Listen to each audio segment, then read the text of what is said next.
All right, what is up, Big 12 fans and any college football fans and anyone watching this just because you're interested in this Xavier Lucas, Wisconsin, Miami saga?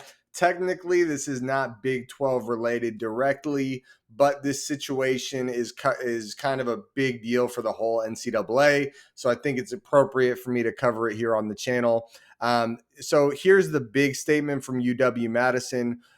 This is a post by Pete Thamel here on X. First, we're going to read his statement. So, Wisconsin releases a statement regarding the departure of Xavier Lucas to Miami. Quote, we have credible information indicating impermissible contact between Xavier and University of Miami football program personnel prior to Xavier's request to enter the transfer portal. Wisconsin says a binding agreement was violated.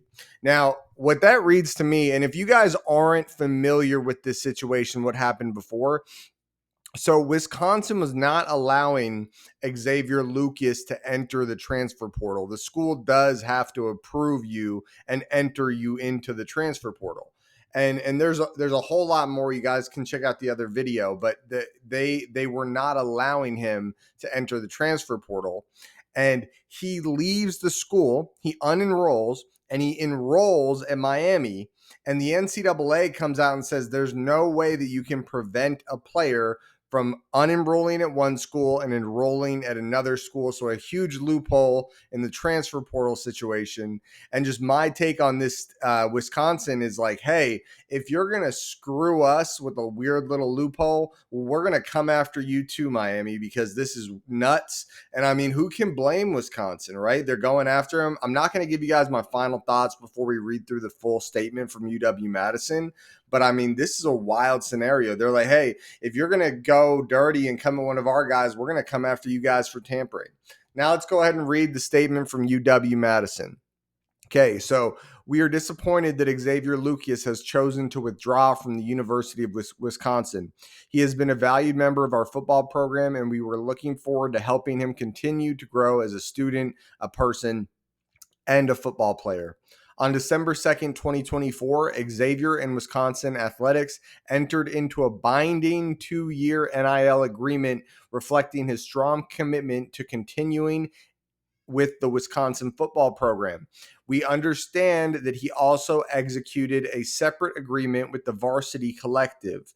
His agreement with Wisconsin Athletics included substantial financial compensation for Xavier.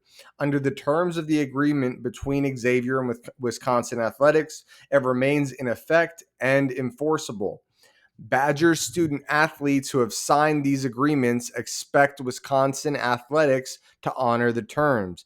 In turn, Wisconsin Athletics relies on the student athlete representations in signing these agreements that they will do the same.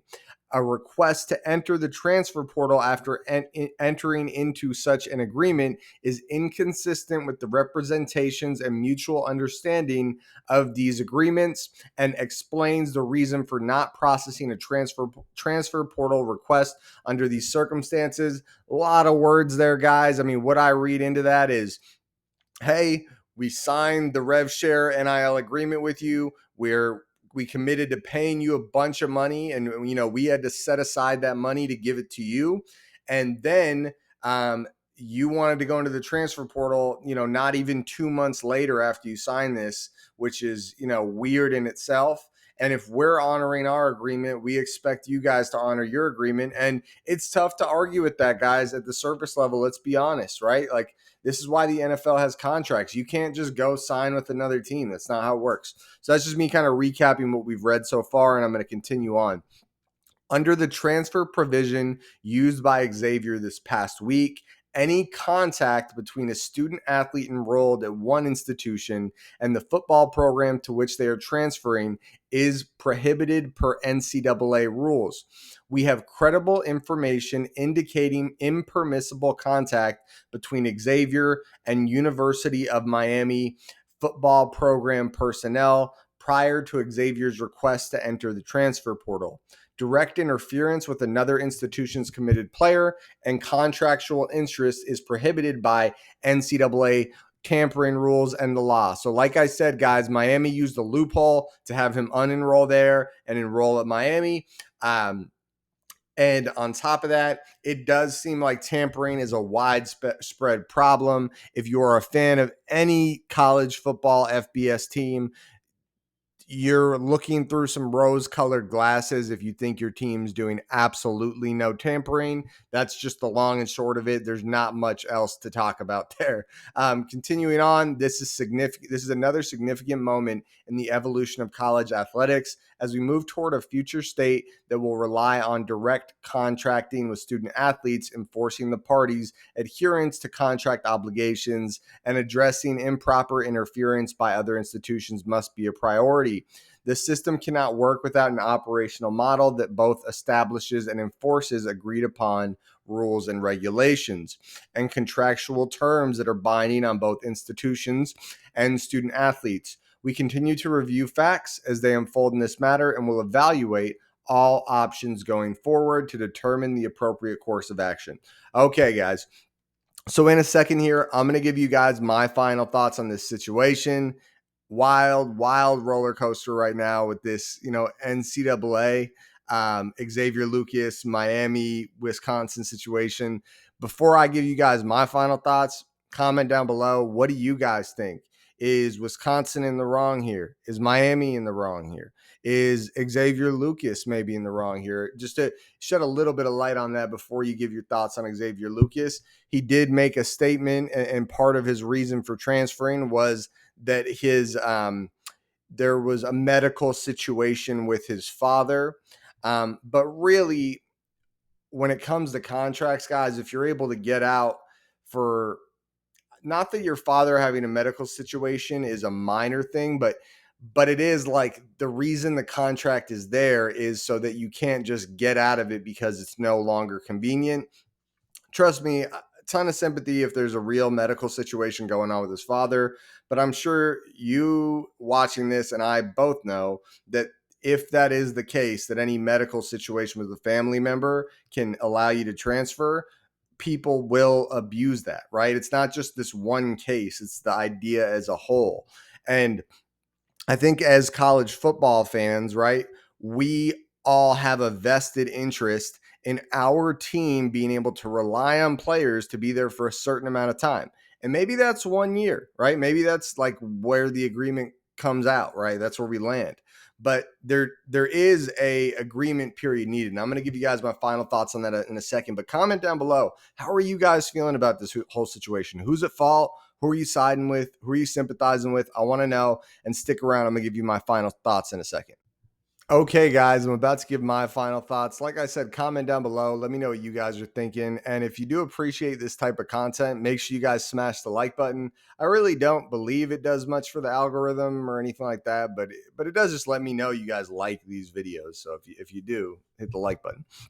Also, subscribe to the channel if you haven't already. We put out a ton of college football, Big 12 football, recruiting content. Really, we're pumping out a ton of content, guys.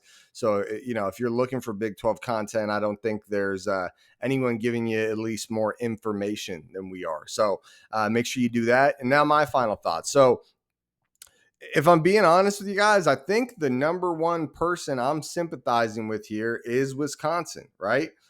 Yes, Xavier Lucas is making a claim that there's a medical situation with his father, and that's why he wants to leave, right? But I'm not saying that's not the case, right?